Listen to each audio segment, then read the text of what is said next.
All right, joining us now, member of the House Oversight and Intelligence Committees, Democratic Congressman Raja Krishnamoorthi of Illinois. Thank you very much for being on the show, Congressman. Ari Melber has the first question for you. Good morning to you. You've talked a lot about how we're getting to a point where the impeachment probe is necessary. Your colleague said you're still gathering facts from witnesses. When you look at Corey Lewandowski's performance yesterday, does that actually undercut the argument that you need to hear from a lot more witnesses before moving towards potentially articles of impeachment? Because a lot of viewers thought, well, he's not cooperating that much. How many more new facts do you learn on a day like yesterday? Sure. I think that obviously it was a combative hearing, but I think that the investigation needs to continue, especially with regard to other important fact witnesses. Don McGahn, I think, is at the top of the list. Obviously, that's in litigation right now before he comes before Capitol Hill, but I think the investigation needs to proceed. So, Congressman Donnie Deutsch, nice to talk to you. So what's the game plan going forward? You know, once again, as opposed to these one-offs, you know, I've suggested in the past, brand the whole thing the Trump criminal investigation. How do you kind of put this mosaic together so it's a very single-minded thing that will cut through for voters? Well, I think that there are various lines of investigation right now. As you know, I'm on the House Intelligence Committee, and there I think we are basically looking into financial ties between the president as well as other members of the campaign and Russia. During the Bob Mueller hearings, one of the things that we learned is that Mr. Mueller did not really get into assessing the counterintelligence risks associated with those financial ties, and really didn't get into those financial ties at all. That's potentially something that has to be surfaced and looked at very closely going forward. I think that would be very new information to decide whether or not to proceed with impeachment. So, Congressman, there are some critics who say that nothing was revealed by Corey Lewandowski in the hearings yesterday. What do you think was accomplished yesterday in those hearings? Well, I think that it's one of those things where obviously Mr. Lewandowski came with a game plan to not answer any questions.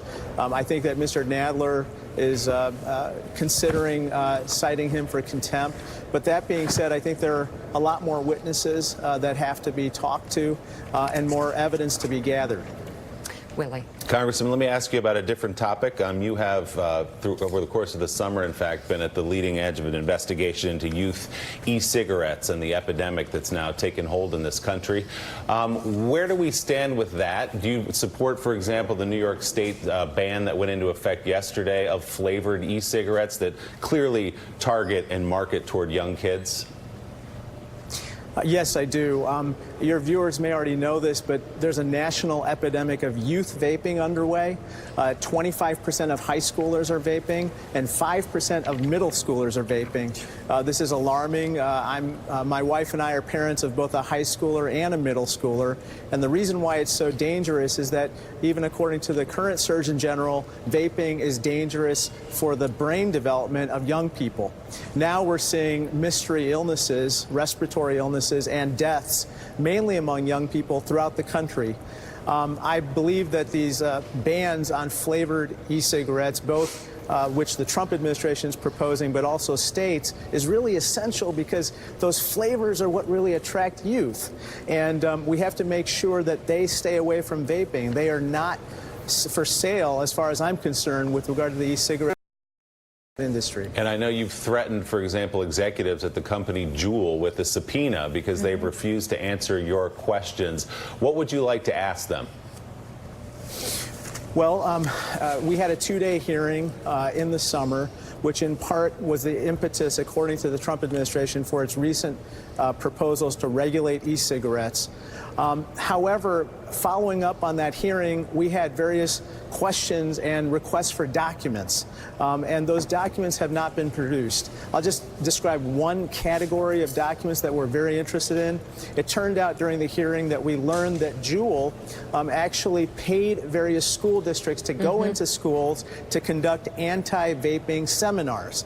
Now, when we questioned students at those seminars about what was said, they said, for instance, that JUUL representatives claimed that e-cigarettes were, quote unquote, totally safe, and made other claims, which, as you know, don't appear to be true. But in any case, at the same time that they're supposed to be combating youth vaping, they're encouraging youth vaping by making those types of statements. It's ridiculous. Congressman Raja